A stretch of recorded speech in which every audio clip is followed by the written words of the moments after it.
Good night, good evening, everyone. See ya. Good Good night. night, good morning, wherever you're watching us, anywhere in the world. Welcome to A World Awakening. And I'm here again with my dear friend and co-host of Soul School Sojourn, Jeff Turner. And you're just going to pick up where we left off on our previous show, which just ended. So in case you missed it, please go to my page, Andrea Perrin YouTube, subscribe, and it will give you notifications when we've got new shows coming up. But it will also give you access to everything that's archived on the page. I don't think I've ever said that before, but it bears repeating. To remind people that they can to go to that place in cyberspace where all my stuff hangs out. And we began last hour talking about the significance of things that happen and how they seem to spontaneously erupt in our lives. And went down that rabbit hole for a while. So that was great. But I would really like to pick up where we left off and then go into what we discussed, I think is important for us to address. So why don't you begin by talking about what we had intended to do on Soul School, and we'll just work our way right into it. Yeah. Well, yeah, Soul School ended up being kind of a whole prophetic, I don't know, menagerie of topics. So yeah, that was, I really felt there was something happened, and there was something or someone was speaking to some very specific people about some very specific things. Yeah. In the last hour, I really did. It was almost like a primer for A World Awakening, because we spent the first hour talking about our Great Awakening in very broad spectrum terms. Yeah. And so what I had texted you about earlier in the week, when we were discussing a topic I had the topic, the words, and the subject in my mind all week of the world being re-enchanted, or just the re-enchanted world. And I'd been thinking a lot about the process of disenchantment and re-enchantment, and how re-enchantment obviously cannot occur without disenchantment preceding it, in the same way that, if we're speaking philosophically and metaphorically, a death must precede a haunting in some ways, and let's just say, if we're speaking in purely metaphorical and philosophical terms, a haunting is the presence of an absence, right? A ghost or a spirit. Again, now maybe not literally, maybe that's not literally what it is, but if we're speaking in metaphorical terms, what we think of when we hear the word ghost or a spirit, it's the presence of an absence. It's something that is more present now because it's absent in its previous form, right? And so it actually becomes a more real presence because its previous presence is now absent. And I was thinking about how in life, and we've talked about this process before, and we've talked about it in different terms, and it really is my life's passion and mission right now to kind of help elucidate this concept and really sort of help people pinpoint where they are on this particular journey. But we all are born into an enchanted world, right? We are born into a world that is truly enchanted. And we live in a constant state of wonder as children. But as they say, youth is often wasted on the young. And I think some of what is hinted at when people say that is that when you're a child, you're not conscious of just how wondrous the world you're living in is, because it's all you've ever known. And so you live in a constant state of awe, but you don't know to stop and think of what you're experiencing as awesome, because it's all that you've ever experienced. It just simply is what is. You've been thrown into this world in the Heideggerian sense, and well, here you are. And it's wonder. And at every turn, you're seeing things you never saw before because, well, you've never seen anything before. You're hearing things you've never heard before because you've never heard anything before. You're having experiences that are new to you because guess what? Everything is new to you. And Mhm. so everything is wonder filled. It's wonderful. And, even not everyone has a wonderful childhood, but still our experiences are wonder filled because it's our first time having them. And the world is a much more enchanted place. And then we hit that stage in our development where we begin to deconstruct and take apart what once filled us with wonder, right? And we begin to see, oh, well, here's a great example. And if there's any children listening with their parents, maybe cover their ears, not because I'm about to go on a profanity laced tirade, but because I might say something about one Santa Claus, who's absolutely real, by the way. But Absolutely real. but Absolutely is. let's say you get to a point in your life where you become stupid enough to think that Santa Claus is not real, and then you get this smug attitude about you and you go around telling all the other kids on the playground, oh, you're so stupid, you think really one guy in one night delivers all these presents to all these children? It's just ridiculous, and really, and you get, your world becomes disenchanted, right? And with disenchantment comes certain emotions and an almost evangelistic desire to tell everyone how disenchanted the world is, often accompanies an extreme experience of disenchantment. But then we hit another point in our lives where we discover the world as enchanted once more. And for me, that came as a parent, right? That for me, in this context, let's say in the Santa Claus Christmas context, which is appropriate because of the season, right? The world became truly enchanted again when I had children.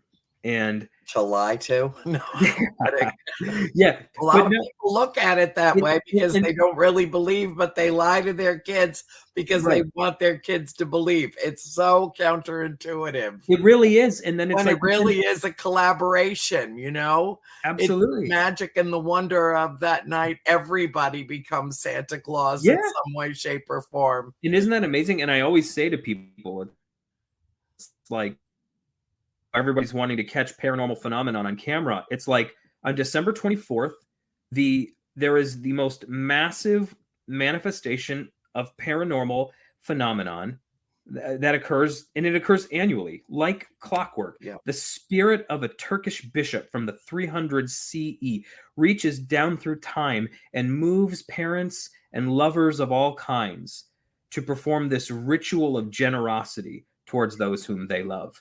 And it's like, yeah, you might not descend your staircase and see a fur clad man from the north standing in your living room.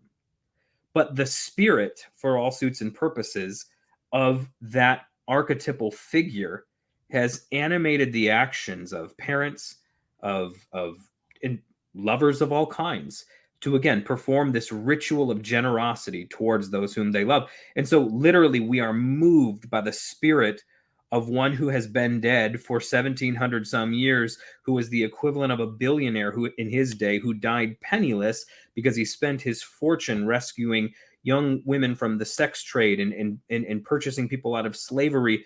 And we venerated this figure and then merged him with other mythological archetypal figures that shared traits with him, and we have Santa Claus, right?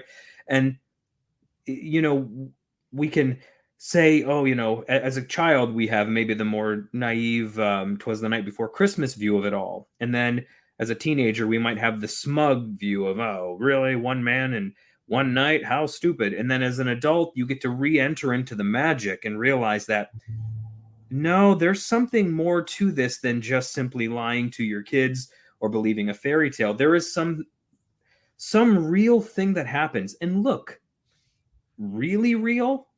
I don't know, but there is a participation with magic, with a sense of wonderment and enchantment, that brings about this grand manifestation.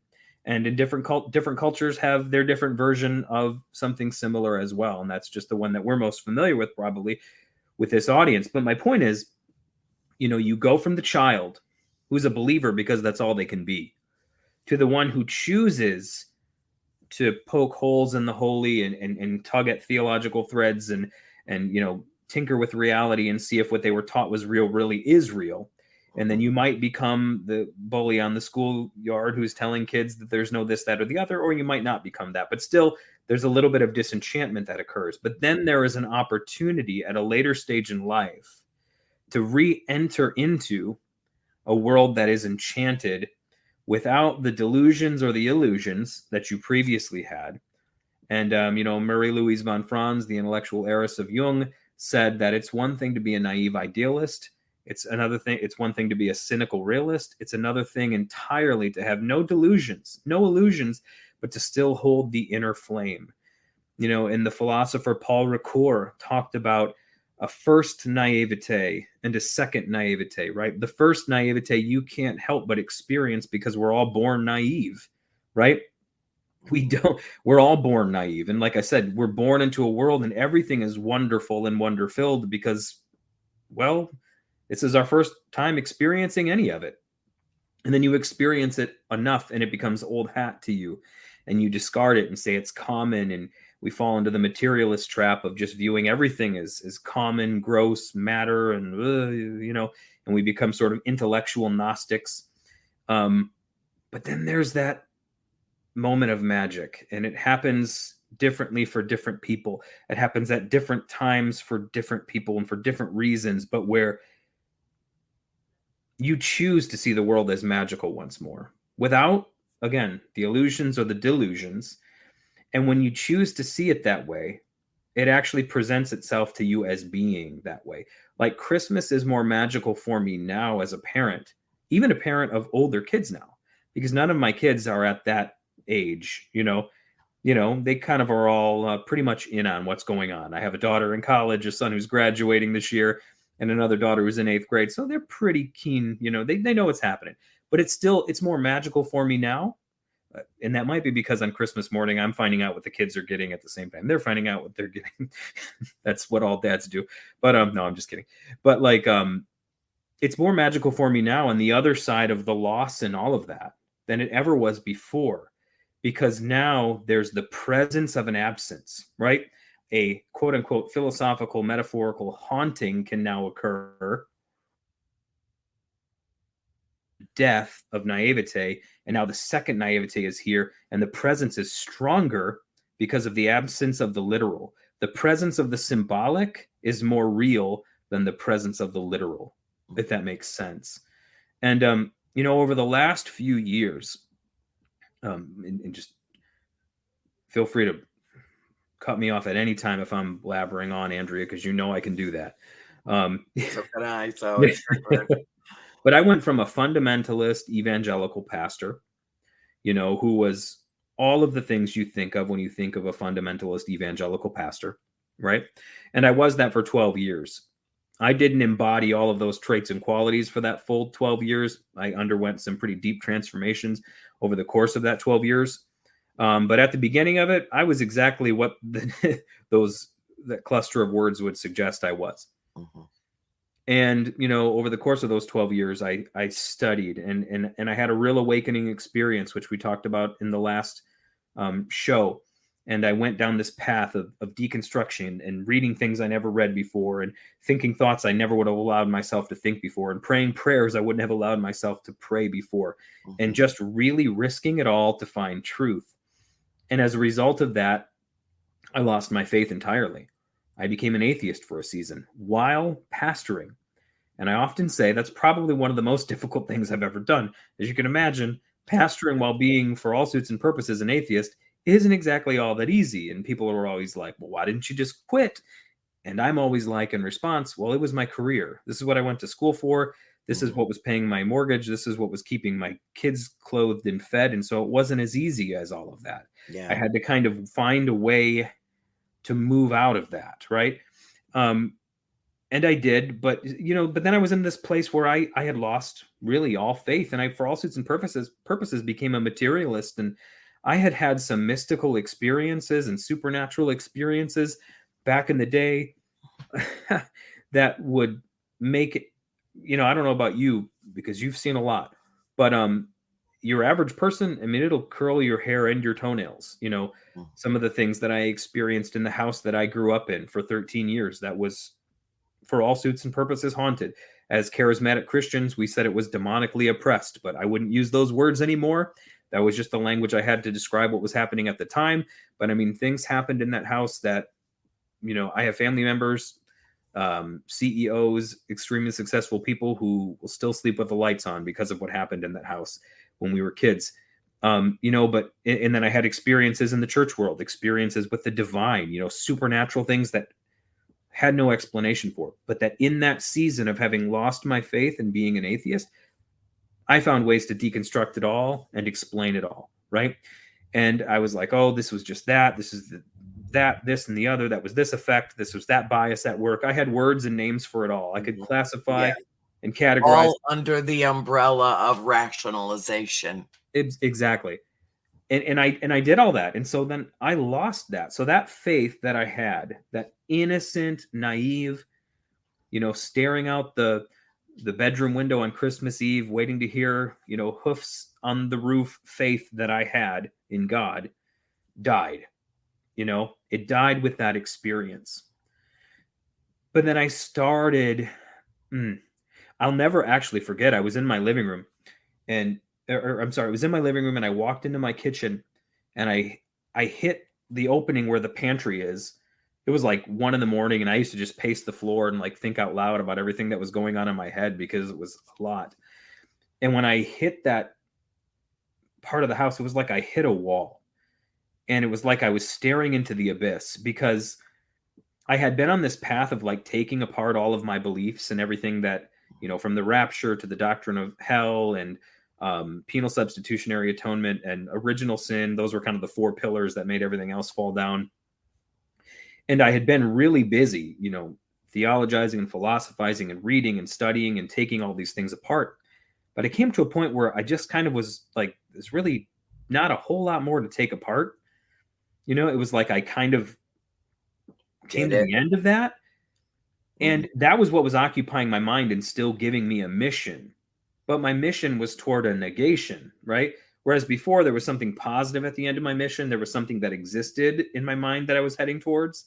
Here, I was like pushing towards something non-existent, at least how I was thinking.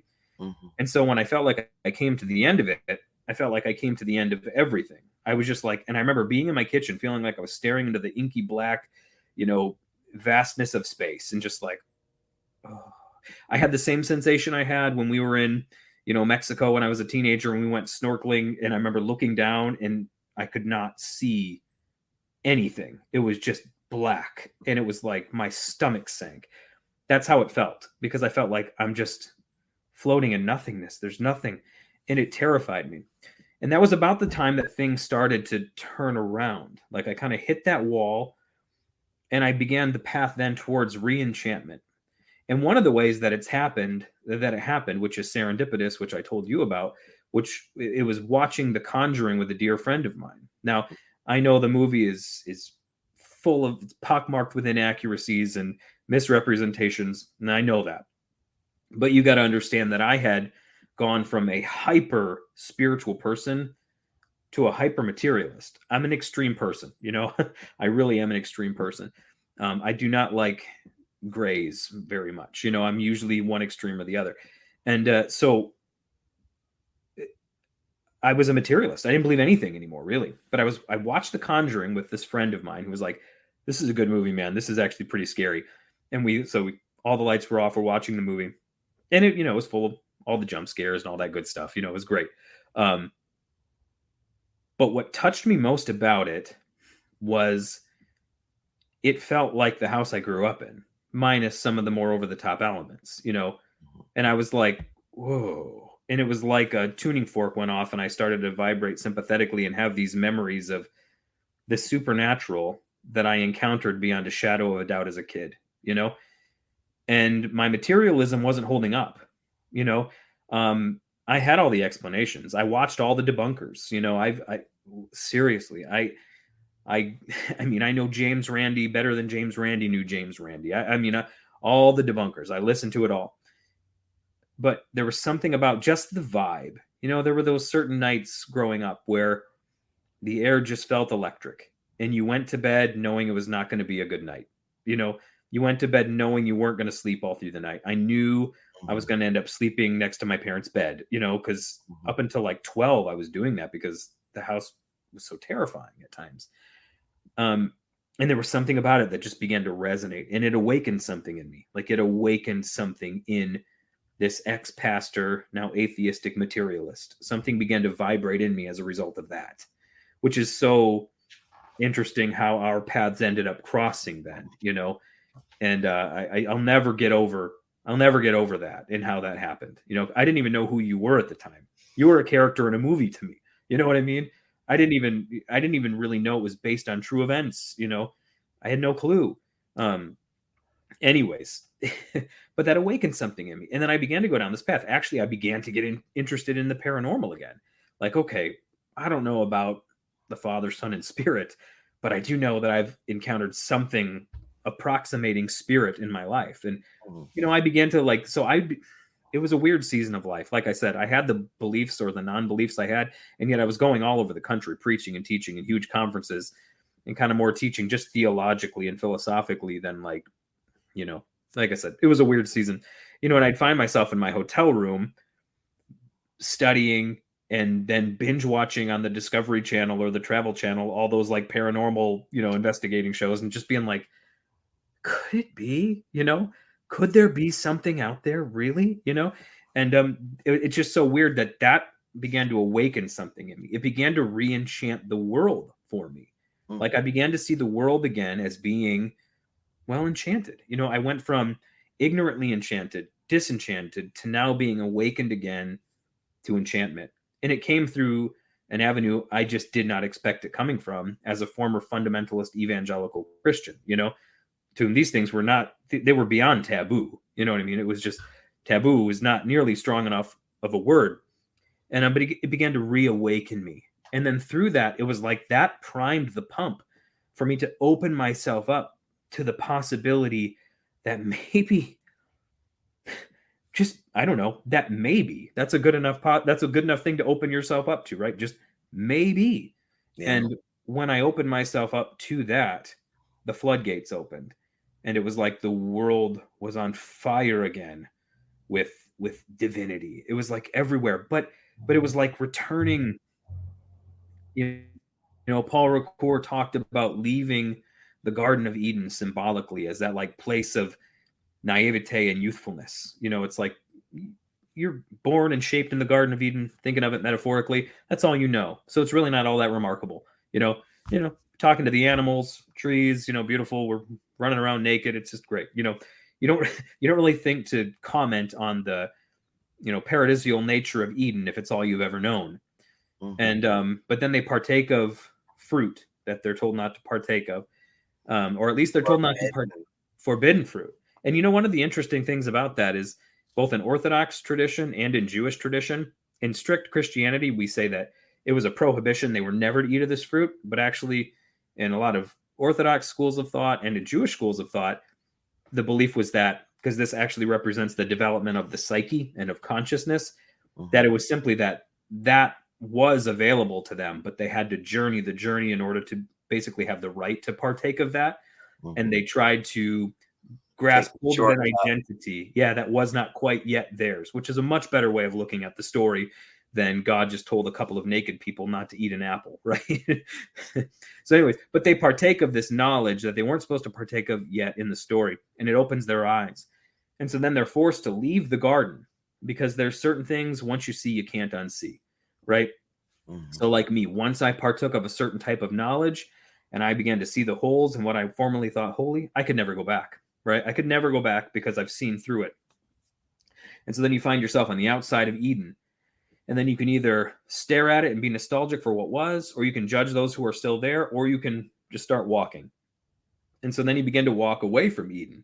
And if you walk far enough from Eden, you eventually come full circle and you reach the back entry of Eden, and you enter back in again, but you enter in transformed because you've gone on this journey, and you enter into it in a way you've never entered into it before. And so when you enter into it, not only is it new because you're entering in from a new angle, but it's also new because you're new. Mhm. And now you also know that you can come and go as you please. And so the whole thing is different. It's a whole new world. And so that's the re-enchantment. So original enchantment is being in the garden, disenchantment is leaving, re-enchantment is when you come back in and you realize and you're transformed and you actually now can appreciate the beauty of what you had that you left, and you also know the beauty of what's out here, and you know you can come and go. Anyways, and but that's kind of where I was at and where I was coming to. And I found myself back in this place where even my faith that I left, that I really thought I had burned to the ground, I was finding beauty in again. Mhm. I was even like reading the Bible again. It's like nobody cares, but I'm reading it. I'm like tucking it between my mattress like a 12-year-old. You know what I mean? Like it's like you don't have to do that. Nobody cares if you're reading the Bible, but like it was maybe this kind of inner embarrassment that I cared about it still. And I was like seeing it through new eyes, and I'm seeing it beyond the materialist lens of literalism, and seeing it as this beautiful esoteric book of symbols that really kind of tells the universal story of humanity. But oh yeah, so does the Bhagavad Gita and all these other books. But like this one does too. And it was like, anyways, taking that journey away awakened me to the beauty of what was always there, but that I didn't feel as present because I had only ever known its presence, right? But once it was gone, Mhm. it returned to haunt me. And I love, and maybe it's just my crazy mind, but I even love how it comes together through an encounter with the conjuring and all of that, because it really represents the return of a spirit that haunts, that is more present because it's absent. It's more present now, and it's felt more powerfully because it's not present in its former form, if that makes sense. Mhm. And Yes. yeah. So, anyways, that was a long Jesus Christ. That was about a 30-minute little.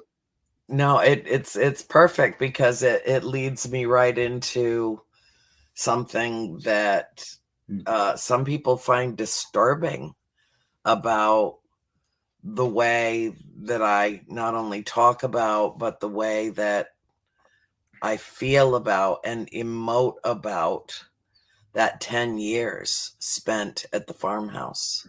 yes.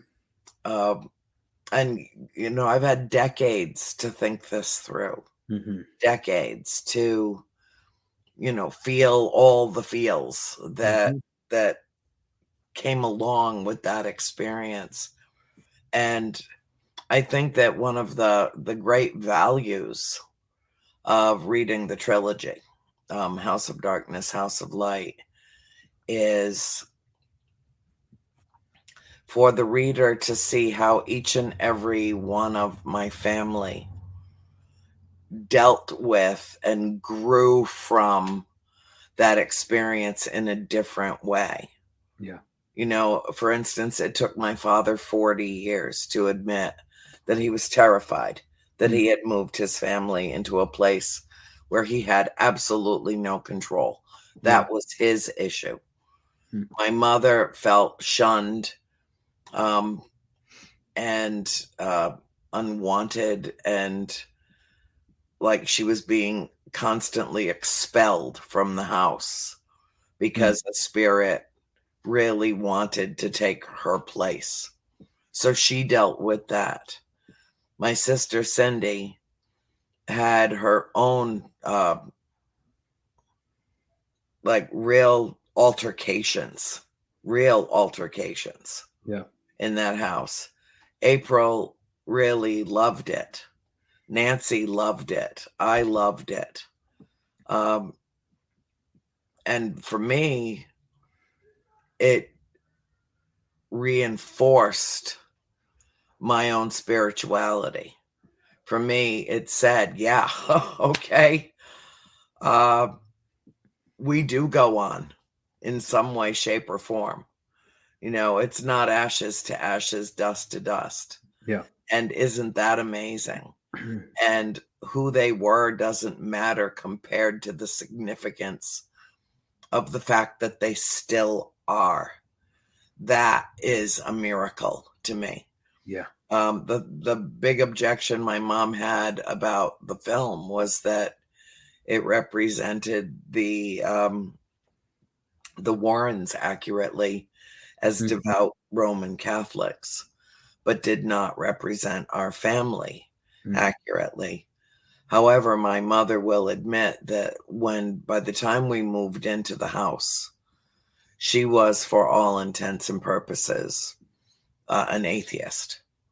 And living there reaffirmed what had been her earlier faith, having grown up as a Southern Baptist and believing in a higher power, believing in God, believing in, and very Southern Baptist was very closely akin to what you, um, how you expressed your faith as a pastor. Yeah. Very similar. And she turned her back on that and basically converted to Catholicism only because she had to, because that was the only way she could marry my father back in 1957.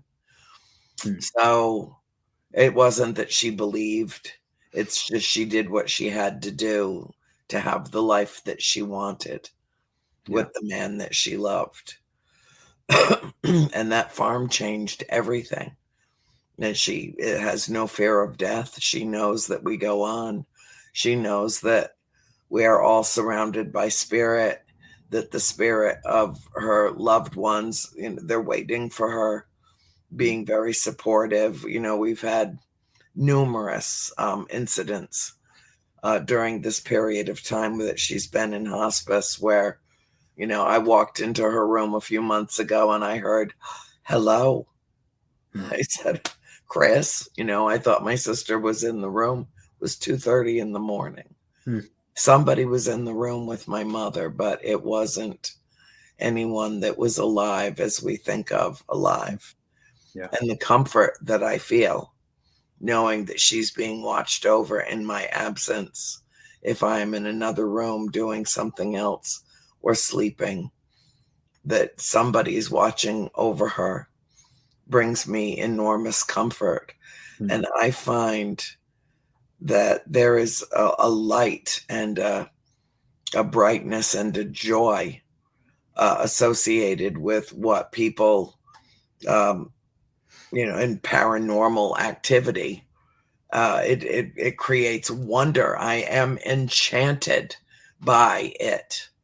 Yeah. Um, and yet there are people, their stock and trade is fear and terrifying Mm. people about something that we Yeah. should embrace and be thrilled to have the kind of encounters that vindicate and validate our for me, it's not a belief. For me, I know that spirit exists. It's not about wishful thinking or, believing anything. It's factual. Mhm. Um, and, but it's not that way for everybody. And if they've never had an experience that they can plausibly say the only explanation for was that there's, such a thing as ghosts. If they haven't had that, I wouldn't blame anybody for going, oh, figment of their imagination, whatever, Right. and sometimes this subject matter will challenge and even fracture people's belief systems, what they were taught to believe since they were knee high to a grasshopper. And if they have an experience and it doesn't fit in nicely into, for instance, their religious background in the Yeah. same way that happened to you, then, you have to put it on a post-it note and write, okay, demon, oppression, negative, bad, ugly, horrible, um, and shun it and push it away. Yeah. And I embrace it. Mhm. I even love the spirits at the farm that are cranky. I love them because they exist, because I lived with them for a long time. Um, and I feel like they're, in a way, extended members of my family. Um, and that's a very unusual and unique perspective. Mhm. from which to approach this subject matter. Uh, but it is my reality. And I Mhm. learned a very long time ago to see my old reality with new eyes. Yeah. Once we moved to the farm, and I realized that I was dwelling among the dead and I Mm. could see them. And there it is. Mm. Now, what do you do with this? How do Yeah. you think about this? Mm. How does this affect your emotional and intellectual development? Uh, what rules does it rewrite or introduce? Mm. Uh, and I think that this is something that we should all spend some time thinking about. A little while ago, you were talking about Santa Claus and that whole notion. One of my favorite stories is A Christmas Carol by Charles Dickens. And even though Charles Dickens was a dick, he was very well named. He really was a misogynist pig, which is an insult to pigs. Mm. So sorry to pigs. He was just a brilliant but a troubled man who couldn't get out of his own way. Uh, but he said one of the lines from the story was, to paraphrasing, keep Christmas year round, keep Christmas in your heart year round. Mhm. And this whole notion of introducing the spirit of Santa Claus into the lives of our children, in a way, it's like preaching a certain kind of a religion, but it's a religion that is, based on belief that it's okay to be pure of heart and to Yeah. be generous and Right. kind and loving and good Mhm. toward all humanity that you encounter. I'm Yeah. sorry, I'm losing my No, you're voice. fine. And the beautiful thing of it is that it's a call that it's our responsibility to take that role on. You Yeah. know what I mean? And I think that's one of the beautiful, beautiful messages in all of this is that a friend of mine, Dr. Alexander John Shaya, who studied with Joseph Campbell, Hmm. he he in a conversation I had with him a couple of years ago, we were talking about this because one of his areas of expertise is Christmas and the ancient Celtic traditions and kind of teasing out some of the deeper implications of it. He has a book coming out, I think, this year called The 13 Days of Christmas, an intriguing title. So it would be worth checking out.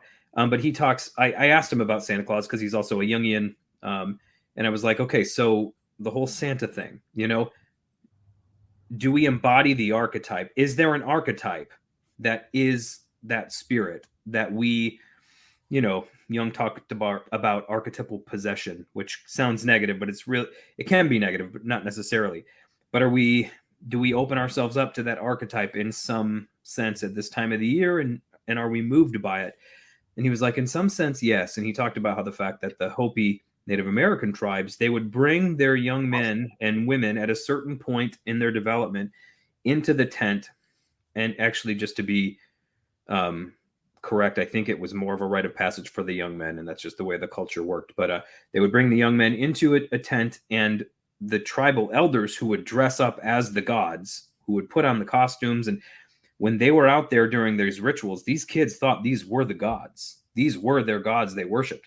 But they would bring them into the tent, and they would take the masks off and take the skins off and show them we are actually just the tribal elders, but it is our responsibility to embody this and pass on the values that these gods represent. This isn't to say that they don't exist, but as their worshipers here on the earth, it's our responsibility to physically transmit these values to the next generation.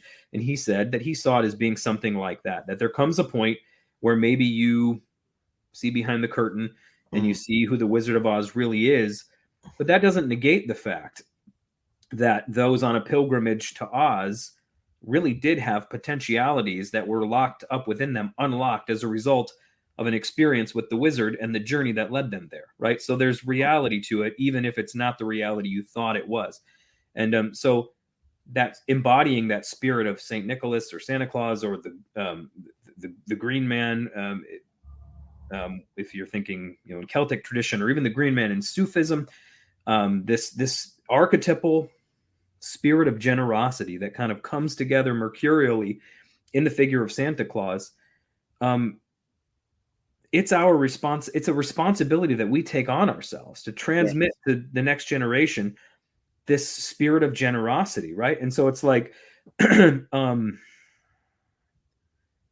lost my thought there, but it's going to come to me now. Okay, so one of my favorite philosophers, John Caputo, who's the biographer of Jacques Derrida.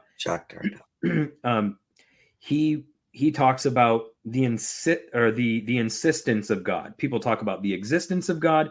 Mm-hmm. Pardon me. He talks about the insistence of God, and he says that God does not exist, but God insists. Mm-hmm.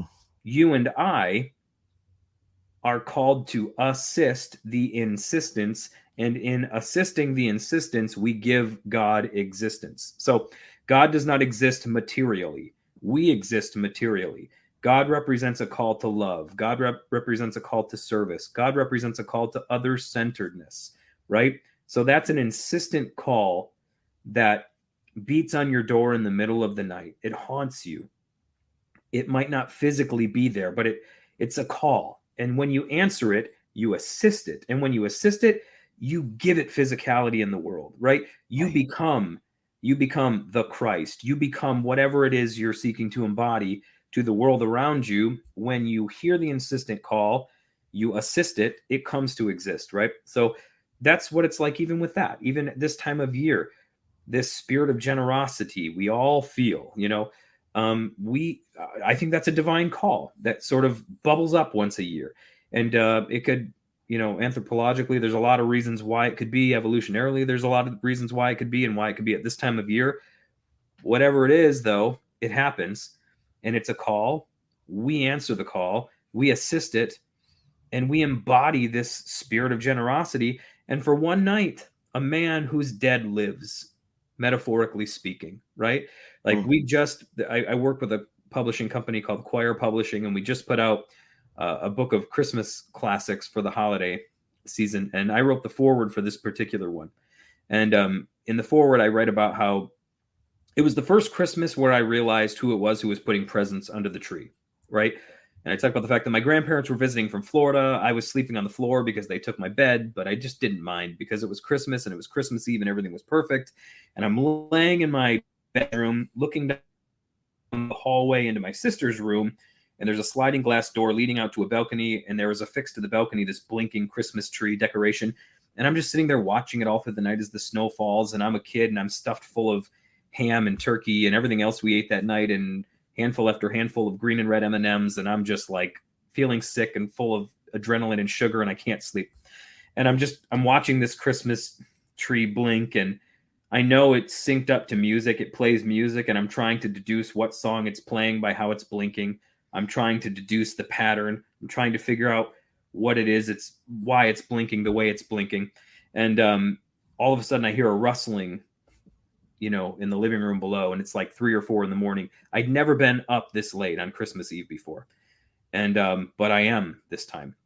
And I'm hearing what I know to be my parents descending and ascending the stairs to our basement, dragging bags of presents across the carpeted floor and placing them under the tree in 3 respective piles, one for myself, one for my brother, one for my sister. And there was a moment of disappointment because I was old enough to know certain things, but I'd never come face to face with it, But in this moment, I kind of was. And there was a slight bit of disappointment. But then as I sat there, I imagined the look on my dad's face. I imagined the love in my mom's eyes. I know what those piles look like every year. I know how carefully wrapped they were and how lovingly everything was prepared and how much care and thought went into everything. I know. And it was like that disappointment gave way to astonishment and to wonder again. And I literally sat there and felt like Santa Claus was in my downstairs living room, but I knew exactly what was happening, right? But my parents, in that moment, I wouldn't have had the words for it at the time, obviously, but my parents were assisting the insistence, thereby giving existence to that which didn't have any physical existence of its own. And so I might not have seen a fur-clad Turkish bishop who's now apparently been beatified and deified and lives in a magical workshop in the North Pole in my living room, but for all suits and purposes, the spirit of that thing, that individual, was there because it was being embodied by people who love me, right?